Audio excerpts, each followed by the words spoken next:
নমস্কার, Rishibani institute of Vedic অ্যাস্ট্রোলজির পক্ষ থেকে স্বাগত জানাই আজকের জ্যোতিষ আলোচনায়। আমি শান্তনু আপনাদের সঙ্গে। আলোচ্য বিষয় বিশুদ্ধ জ্যোতিষ। আজকে আমরা আলোচনা করব একটি সহজ সরল প্রতিকার সংক্রান্ত বিষয় নিয়ে, যেটি হলো সাতমুখী রুদ্রাক্ষ।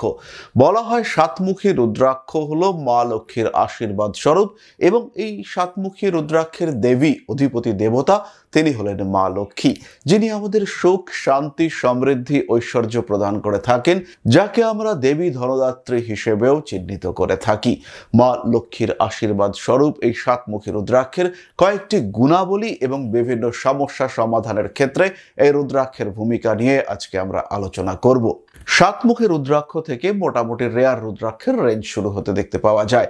যদিও সাতমুখী রুদ্রাক্ষ তুলনামূলকভাবে অ্যাভেলেবল রুদ্রাক্ষ, তা হলেও ভালো সাতমুখী রুদ্রাক্ষ, কোয়ালিটি সাতমুখী রুদ্রাক্ষ, এটা কিন্তু পাওয়া বেশ কঠিন। রুদ্রাক্ষ ধারণ করবার সময় খেয়াল রাখতে হবে রুদ্রাক্ষের 7টি শিরা, 7টি যে দাগ, সেই দাগগুলি যেন অটুট অবস্থায় থাকে, এবং যতগুলি মুখ, 7 মুখ হতে পারে, 8 মুখ হতে পারে, 10 মুখ হতে পারে, যত মুখী রুদ্রাক্ষ ততগুলোই যেন মুখ থাকে। অসম্পূর্ণ বা আংশিক পূর্ণ মুখ, সেগুলো কিন্তু রুদ্রাক্ষগুলিকে খারাপ ইন্ডিকেট করে। আরও একটা বিষয় রুদ্রাক্ষের ক্ষেত্রে দেখতে হবে, আমাদের যে 7টা মুখ রয়েছে এগুলির গভীরতা যেন কম বেশি সমান আকৃতির হয়, এবং মুখগুলি যেন প্রমিনেন্ট থাকে। বেশ কিছু ক্ষেত্রে দেখতে পাওয়া যায় যে রুদ্রাক্ষের মুখগুলি প্রমিনেন্ট নয়, রুদ্রাক্ষের মুখগুলির মধ্যে কোথাও যেন কম, কোথাও বেশি এরকম হয়ে রয়েছে।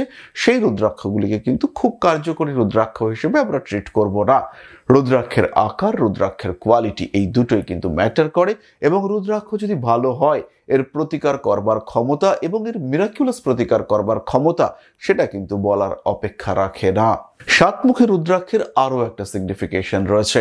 আমাদের ভারতবর্ষীয় হিন্দু সংস্কৃতিতে 7 জন ঋষির কথা বলা রয়েছে, এবং এই সাতমুখী রুদ্রাক্ষ এটি কিন্তু সপ্তর্ষি মণ্ডলকে ইন্ডিকেট করে। ফলে এই রুদ্রাক্ষের মধ্যে জ্ঞানের প্রকাশ ঘটানোর ক্ষমতাও কিন্তু অসীম আকারে রয়েছে। গ্রহ হিসেবে সাতমুখী রুদ্রাক্ষ ভিনাস অর্থাৎ শুক্রকে রিপ্রেজেন্ট করে, তাই এই সাতমুখী রুদ্রাক্ষের মধ্যে রয়েছে পারফেকশন, সাতমুখী রুদ্রাক্ষের মধ্যে রয়েছে নিপুণতা, দক্ষতা, সাতমুখী রুদ্রাক্ষের মধ্যে রয়েছে পিওরিটি। কারণ আমরা জানি যে শুক্রই হলো আমাদের শরীরের সবচেয়ে বিশুদ্ধতম অংশ এবং সবচেয়ে বেশি শক্তিশালী অংশ, সেটাও কিন্তু শুক্রকেই বলা হয়।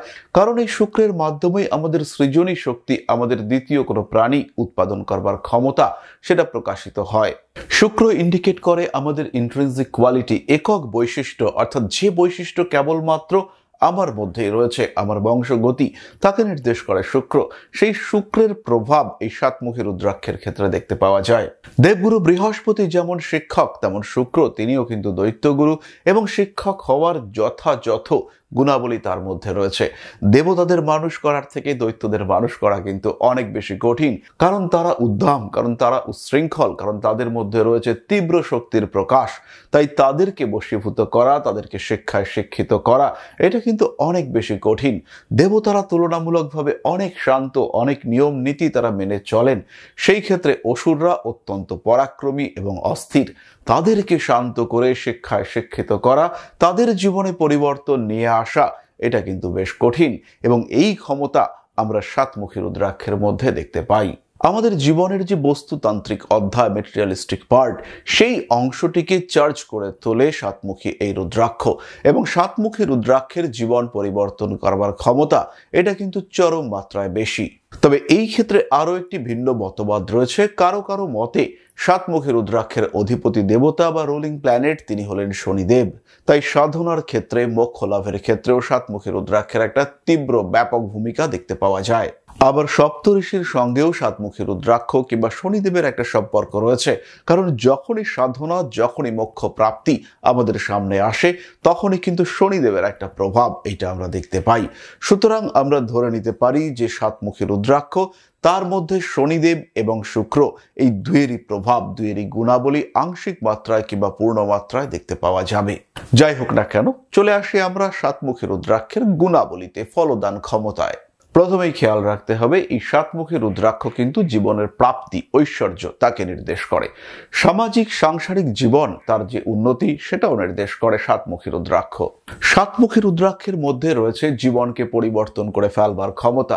বিবাহিত জীবনে প্রবল অশান্তিতে ভোগ করছেন, বিবাহিত জীবন একেবারেই বিস্ময় হয়ে গিয়েছে, একটি সাতমুখী রুদ্রাক্ষ নিয়ে আসতে পারে সেখানে আমূল পরিবর্তন।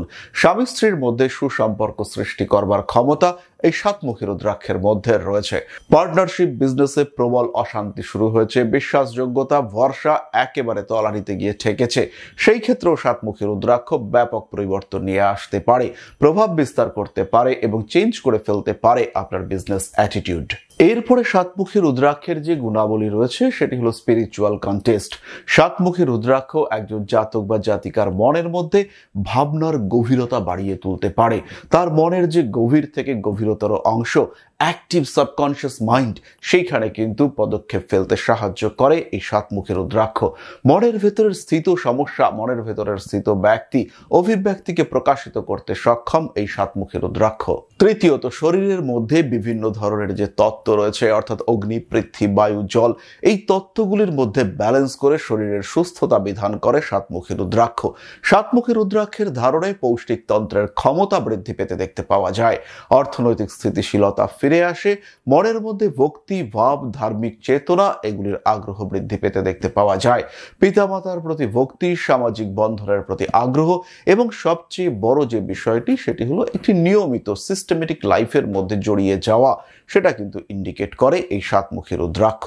ধীর স্থির ভাবে উন্নতির দিকে এগিয়ে নিয়ে যাবে আপনাদেরকে সাতমুখী রুদ্রাক্ষ। তাই এই ধরনের কোনো সমস্যা, অর্থাৎ পার্টনারশিপ প্রবলেম, বিজনেসের প্রবলেম, ব্যবসায় ইনভেস্ট করছেন, টাকা আসছে না, এই ধরনের যে কোনো সমস্যার ক্ষেত্রে চোখ বন্ধ করে ভরসা করতে পারেন সাতমুখী রুদ্রাক্ষের উপরে। এরই সঙ্গে সঙ্গে যারা সাধনা করেন, যারা পুজো পাঠ করেন, তারাও কিন্তু ব্যবহার করতে পারেন সাতমুখী রুদ্রাক্ষ। অর্থনৈতিক স্থিতিশীলতার অভাব দেখলেও ব্যবহার করতে পারেন সাতমুখী রুদ্রাক্ষ। তাই সাতমুখী রুদ্রাক্ষের যে ক্ষমতা, তাকে এক্সপ্লোর করতে হবে। তবে প্রত্যেকটি রুদ্রাক্ষকেই জাগ্রত করে তুলতে হয়। দুধ, কেশরযুক্ত দুধ, তার মধ্যে রুদ্রাক্ষকে ভিজিয়ে রাখতে পারেন এবং তারপরে মন্ত্র পড়ে একে জাগ্রত করতে হবে। সাতমুখী রুদ্রাক্ষের যে বীজ মন্ত্র, সেটি হলো ওম হুম নমঃ, ওম হুম নমঃ। আরো একবার আমরা বলি, ওম হুম নমঃ। এই মন্ত্র জপের মাধ্যমে আপনার সাতমুখী রুদ্রাক্ষকে চার্জ করতে হবে, তার মধ্যে শক্তি সঞ্চার করতে হবে এবং তখনই কিন্তু আপনার রুদ্রাক্ষটি প্রকৃত কার্যক্ষমতা লাভ করবে এবং এর মধ্যে আপনার জীবনকে পরিবর্তন করবার ক্ষমতা, সেটাও আসতে দেখতে পাওয়া যাবে। তাহলে সাতমুখী রুদ্রাক্ষ সংক্রান্ত সাধারণ আলোচনা আমরা সম্পূর্ণ করলাম। কেমন লাগলো আজকের ভিডিওটি অবশ্যই কমেন্ট করে জানাবেন। সুস্থ থাকুন, ভালো থাকুন, সমৃদ্ধ হয়ে উঠুক আপনার জীবন। নমস্কার।